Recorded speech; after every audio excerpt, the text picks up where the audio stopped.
이제 말씀 듣는 시간입니다. 오늘 우리에게 주시는 하나님의 말씀은 신약 사도행전 20장 17절부터 25절까지 말씀입니다.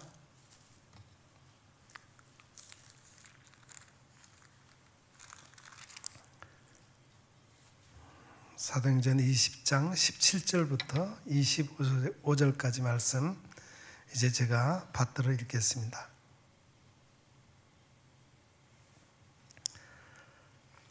바울이 밀레도에서 사람을 에베소로 보내어 교회 장로들을 청하니 오매 그들에게 말하되 아시아에 들어온 첫날부터 지금까지 내가 항상 여러분 가운데서 어떻게 행하였는지를 여러분도 아는 바니 곧 모든 겸손과 눈물이며 유대인의 관계로 말미암아 당한 시험을 참고 주를 섬긴 것과 유익한 것은 무엇이든지 공중 앞에서나 각 집에서나 거리낌이 없이 여러분에게 전하여 가르치고 유대인과 헬라인들에게 하나님께 대한 회개와 우리 주 예수 그리스도께 대한 믿음을 증언한 것이라. 보라, 이제 나는 성령에 매어 예루살렘으로 가는데 거기서 무슨 일을 당할는지 알지 못하노라. 오직 성령이 각 성에서 내게 증언하여 결박과 환난이 나를 기다린다 하시나 내가 달려갈 길과 주 예수께 받은 사명 곧 하나님의 은혜의 복음을 증언하는 일을 마치려 하면은 나의 생명조차 조금도 귀한 것으로 여기지 아니하노라. 보라, 내가 여러분 중에 왕래하며 하나님의 나라를 전파하였으나 이제는 여러분이 다 내 얼굴을 다시 보지 못할 줄 아노라. 아멘.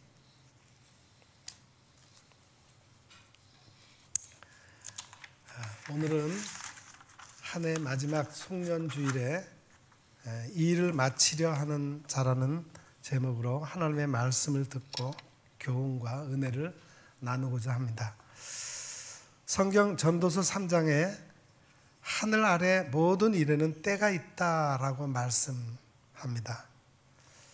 인간은 어차피 시작이 있고 끝이 있습니다. 시작하는 시간이 있는가 하면 끝내는 시간이 있어요. 그것을 몰라서는 안 됩니다.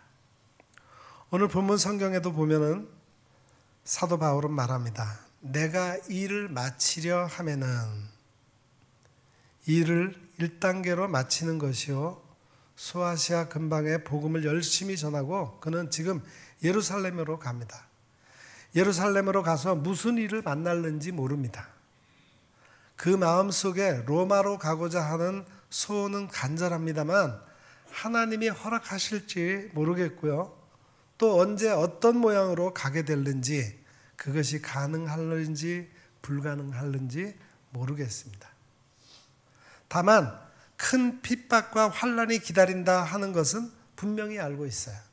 그래서 무슨 일을 만날는지 나는 알지 못하노라. 그러나 나는 내 사명을 위한 달려갈 길을 마치려 하면은 한 단계 여기서 매듭을 짓고 다음 단계로 시작하노라 하는 그런 말씀입니다.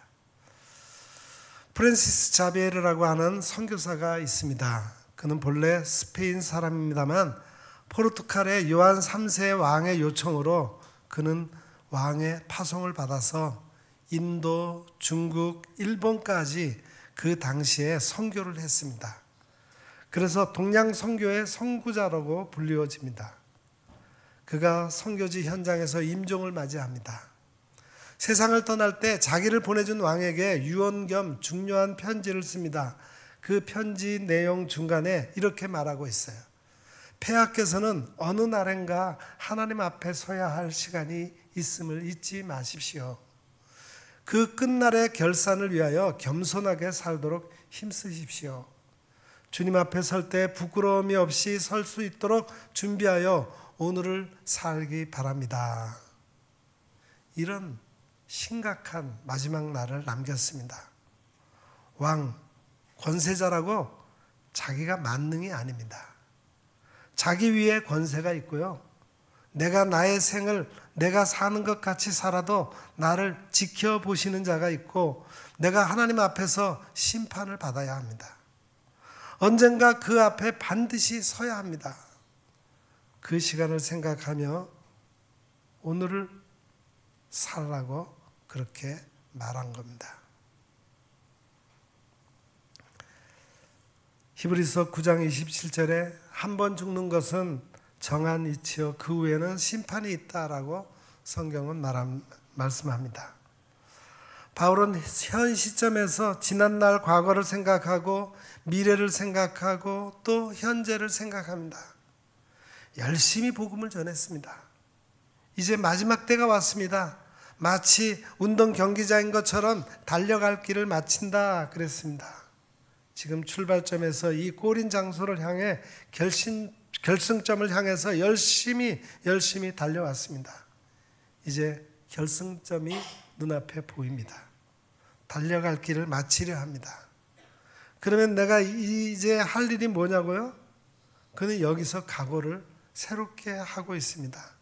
그는 스스로 고백합니다.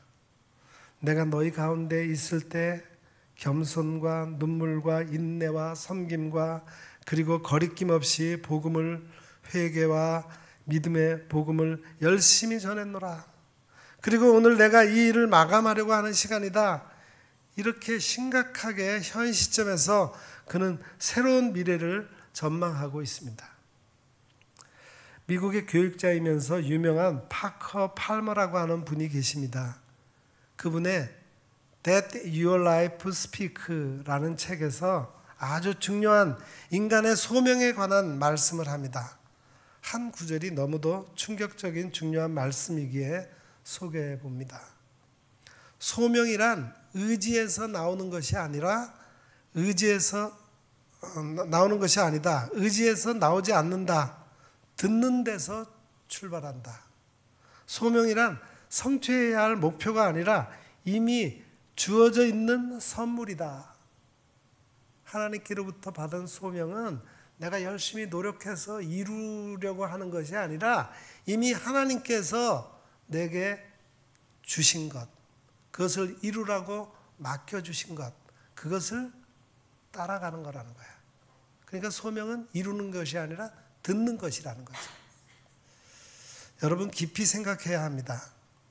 소명이란 내 욕망을 내가 이루고자 하는 게 아니에요. 그가 이미 내게 주신 바가 있어요.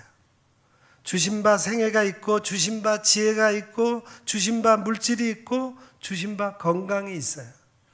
그 속에 이미 소명이 있다는 말씀입니다.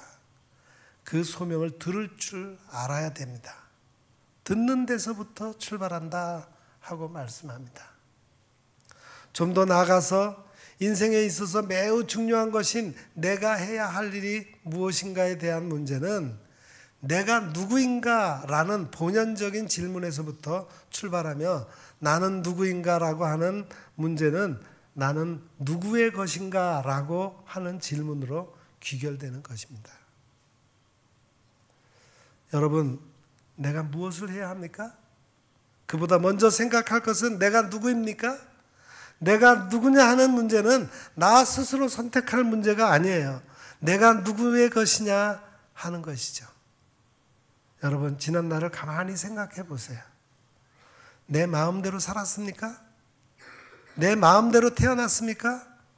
내가 도대체 무엇을 할 수 있었습니까? 어찌 생각하면은 아무것도 할 수 없었어요. 보이지 않는 그분의 손길이 있고 그분의 능력이 있고 그분이 내게 향하신 경륜과 시나리오가 따로 있었어요. 내 주인 되신 분께서 나를 자기 마음대로 이렇게 저렇게 인도해서 오늘에 이르게 하심을 여러분은 깨달아야 합니다. 이제라도 깨달아야 해요. 늦었지만 지금이라도 내가 누구의 것이냐, 누구의 손에 붙들려 여기까지 왔느냐 깨달아야 합니다. 러셀의 행복론이라고 하는 책이 있습니다. 그 속에 행복할 수 있는 비결을 아주 간단하게 설명해 줍니다. 자신의 힘을 겸허하게 평가하는 것이 행복의 원천이다. 쉽게 말해서 겸손이 행복의 비결이다 그 말입니다. 여러분, 혹 불만이 있습니까? 그것은 교만하기 때문이죠. 고민이 있습니까? 그것도 교만하기 때문이며 걱정거리가 있습니까? 그것도 교만하기 때문입니다. 한 번 더 겸손하게 생각해 보세요. 아무 걱정거리도 없습니다. 그걸 잊지 말아야 합니다. 그래서 겸손한 사람은 자기가 경험하고 있는 성공에 대해서 놀란다는 거예요. 나는 이런 사람이 못 되는데 어떻게 이렇게, 나는 이럴 수가 없는 사람인데 어떻게 이런 일을 할 수가 있나? 이건 기적이에요. 이름을 댈 수 없습니다만 교역자는 교인들의 고백을 통해 많은 비밀을 알고 있습니다. 어떤 분은 처음 어린애를 낳았어요. 흔히 말하는 아들도 아니고 딸입니다. 그러나 이 어린애를 낳아놓고는 너무너무 좋아하는 거예요. 사무실까지 찾아와서 좋아하는 거예요. 얼마나 감격하는지 아십니까? 이것이 얼마나 이쁜지 손가락 5개가 분명하고요. 눈망울이 똑똑하고요. 이런 기적이 없어요. 너무 감사합니다. 나는 아무 소원도 없습니다. 너무 감사합니다. 왜요? 그분에게는 비하인드 스토리가 있었어요. 그것은, 목사님, 저는 결혼 전 처녀 때 방종하게 살았거든요. 방탕하게 살면서 2번이나 어볼션, 중절수술을 한 경험이 있습니다. 그리고 나는 이제 결혼도 못할 것이고 물론 어린애를 못 낳을 것이고 만일에 낳는다면 병신을 낳을 거라고 그렇게 믿고 암울한 암담한 생을 저주스럽게 살아갔어요. 그녀가 이렇게 겸손해서 그랬는지 그를 사랑한 남자가 있었습니다. 그 과거를 다 알고 결혼을 했어요. 놀랍게도 이런 어린이가 태어났다는 거예요. 이건 기적입니다. 내 모든 죄를 사했다는 증거요. 하나님이 아직도 나를 사랑하신다는 뜻입니다. 나는 더 이상 아무것도 바랄 게 없어요. 너무너무 행복해하는 그 천사 같은 얼굴을 보고 감격했습니다. 여러분은 어떻게 생각하십니까? 오늘 우리는 축복을 누릴 만한 자격이 있다고 생각하십니까? 이만큼 살 수 있는 의의가 있다고 생각하십니까? 민족적으로나 개인적으로나 어디 복받을 것이 있습니까? 무엇으로 불평할 것입니까? 죽어 마땅한 사람들인데, 영원히 죽을 수밖에 없는 사람들인데 우리는 불평할 자격도 없습니다. 그저 모든 것이 은혜요. 은혜만이 아니고 기적이요. 기적이에요. 여러분 모르시죠? 저는 늘 2차 인생을 살아온 사람입니다. 우리 때는 초등학교에서 중학교로 진학하는 입시 경쟁이 오늘의 대학 입시 경쟁만큼이나 심했어요. 저는 중학 입시에 1차에 낙방을 하고 재수를 했는데, 재수해서도 1차에 낙방을 하고 2차에 대강중학교에 입학했습니다. 고등학교는 자동 진학이라 시험을 안 봤고 대학 시험에도 1차 연세대학 치의학과에 지원했다가 떨어져서 2차로 한양공대 금속공학과에 들어갔습니다. 또 군복무를 마치고 취직을 하는데 ROTC 특채로 당연히 취직이 되는 줄 알았는데 대기업 1차 지원에 떨어져서 작은 중소기업에 취직했습니다. 그리고 직장생활도 꾸준히 못하고 중도의 진로를 바꾸어서 신학을 하고 목회자의 길로 들어서게 되었습니다. 물론 그 과정이 모두 하나님의 섭리요 은혜였습니다. 그러나 세상적으로 볼 때는 늘 2차 인생이었어요. 제가 하나님의 종으로 소명받기 전까지는 저는 매사에 자신이 없습니다. 패배자 의식이 깔려 있었던 거죠. 그런데 저는 확실히 소명받은 후로는 주저하지 않았습니다. 내가 과연 목회자로 살아갈 수 있을까? 걱정한 적이 없습니다. 왜냐하면 하나님이 불러주셨고 하나님이 그 길을 가라고 하셨기 때문입니다.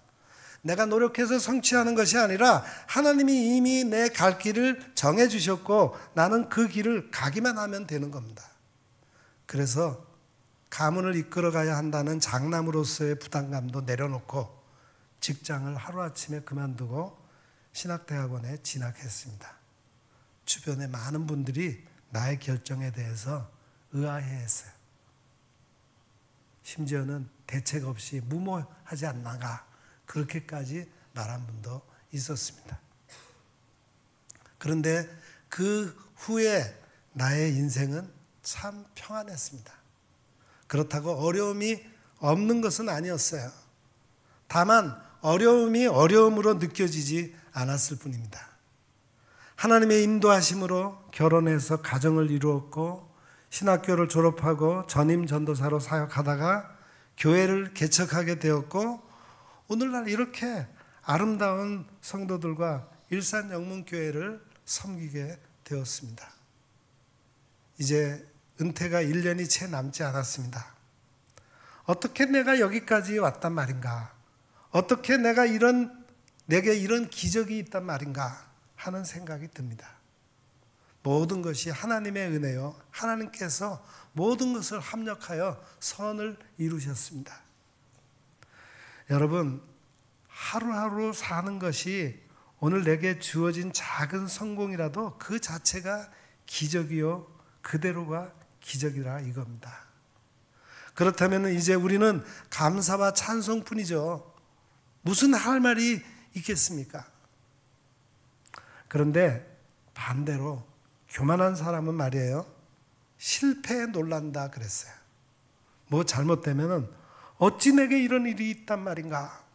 어찌 내가 이렇게 망할 수 있단 말인가? 그렇습니다. 그건 교만이에요. 주인의식을 버리세요. 애당초 내가 주인이 아니거든요. 운명의 주인은 나 자신이 아니다라는 것을 알아야 합니다. 나는 그리스도의 것이죠. 바울이 빌립보서 3장 12절에서 말씀합니다. 그리스도께 잡힌 바 된 것을 잡으려고 쫓아가노라. 나는 그리스도께 잡혔다. 그리스도께 포로가 되었다. 그것이 자기 정체의 의식이에요. 그리고 한평생을 살았어요. 이제 그 일을 마치려 합니다. 내게 일을 시작하게 하시니가 이제는 그만하라는 거예요. 그러시다면 그러죠. 여기에 아무 원망이 없어요. 바울은 생각합니다. 나는 심고 아볼로는 물을 주었노라. 그 누군가는 거두겠지. 나는 심은 것으로 족해요. 그는 파이오니아식으로 족해요. 그는 심는 것으로 족해요. 그는 시작하는 것으로 족해요. 다음은 다음대로 하나님이 나를 통해서 이루신 것처럼 다음 단계는 또 다른 사람을 통해 그 다음 단계를 이루시겠죠. 그것을 믿기에 그는 심는 자로 심고 돌아서면서 유감이 없어요. 여러분, 예수님의 말씀을 기억하시죠? 십자가상에서 말씀하십니다. 다 이루었다. 아무리 생각해도 이해할 수 없는 말씀이에요. 뭘 다 이루었어요? 많지도 않은 12제자 가운데 하나는 가룟 유다예요. 수제자라는 사람은 예수 모른다. 그리고 도망갔고 도대체 이 시원치 않은 업적을 놓고 어떻게 다 이루었다고 할 수 있는 거예요? 뭘 했고 다 이루었다는 겁니까? 그러나 그 다 이루었다 하는 말씀은 그 깊은 속에 엄청난 신비로운 의미가 담겨 있습니다. 예수님께서는 만백성을 위하여 오셨고 십자가에 돌아가십니다. 예수님으로 하여야 할 일, 예수님께 맡겨진 일을 다 이루었다는 겁니다.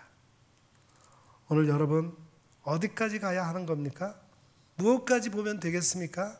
내게 맡겨주신 일만 내가 다 하는 것입니다. 여기에 새로운 각오가 필요합니다. 그래서 사명에 충실하고 또 미련이 없습니다. 그는 배우는 단계가 있었고 전도하는 단계가 있었고 그리고 오늘은 마감하는 단계에 옵니다. 이 라스트 스테이지, 마지막 단계에서 그는 하나님 앞에 또 한 번 겸손합니다. 주께서 나를 이제는 마지막으로 순교의 길로 인도하시는가 보다. 전에도 몇 번 죽을 뻔 했지만 이제는 가는가 보다. 예, 그러시면 그러시죠 하는 그런 자세입니다. 그런 거로 생명을 조금도 귀한 것으로 여기지 아니하노라. 마치 경기장에 서 있는 사람처럼, 경주자처럼 일생을 달려왔지만 이제 저 앞에 결승점이 보입니다. 그런 거로 나는 죽음을 두려워하지 아니하노라. 이대로 마지막 단계를 마치려 한다 하는 고백입니다. 요한 웨슬레 선생님에게 어떤 사람이 이런 질문을 했다고 해서 유명한 얘기로 전해집니다. 오늘 밤 12시에 죽는 것이 확실하다면 당신은 무엇을 하겠습니까? 그는 대답합니다.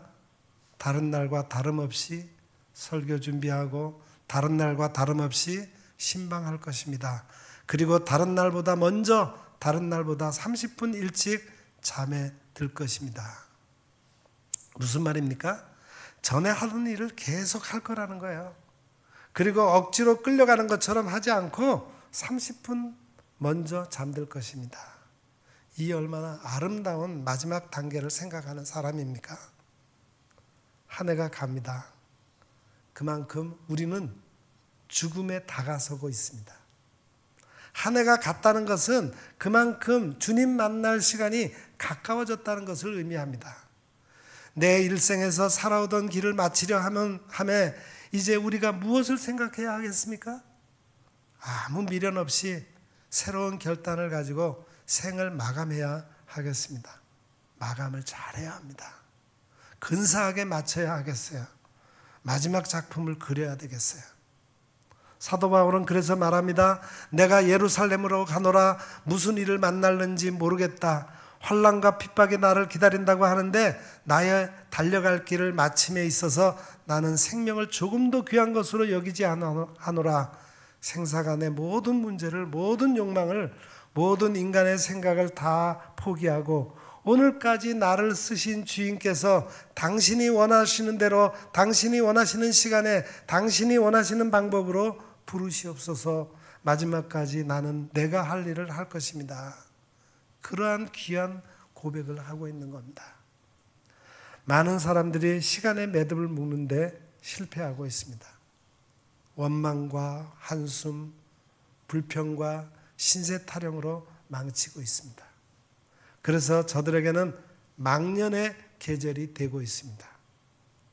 너무 괴롭고 힘드니까 기억 속에서 2023년을 털어내고자 하는 거예요. 사랑하는 여러분, 우리도 어쩔 수 없이 2023년을 저 역사 뒤안길로 보내야 합니다. 아름답게 매듭지어 고이 보내야 합니다. 그러나 이 2023년은 우리의 마음속에 아름다운 추억으로 남을 것입니다. 그리고 더욱 도약할 수 있는 발판이 되어줄 것입니다. 그러기 위해서는 감사를 찾으십시오. 그리고 화해를 이루십시오. 하나님 앞에서 회개하고 서로 돌아보아 피차 용서하십시오. 또한 앞으로 비전을 가지십시오. 다가오는 2024년을 어떻게 맞으리라 준비하십시오. 기도하겠습니다. 하나님 아버지, 모든 것이 은혜이건만 우리는 원망도 많았고 모든 것이 기적이었지만 우리는 또 다른 소원에 붙들려 있었습니다. 오 주여, 철저하게 겸손하게 하시고 철저하게 회개하게 하시고 철저히 믿음으로 한 해를 결산하게 하옵소서. 여기까지 왔습니다. 오직 은혜와 기적이었습니다. 남은 길도 주께 맡겨오니 주님만이 영광을 받으시옵소서. 예수님의 이름으로 간절히 기도드립니다. 아멘.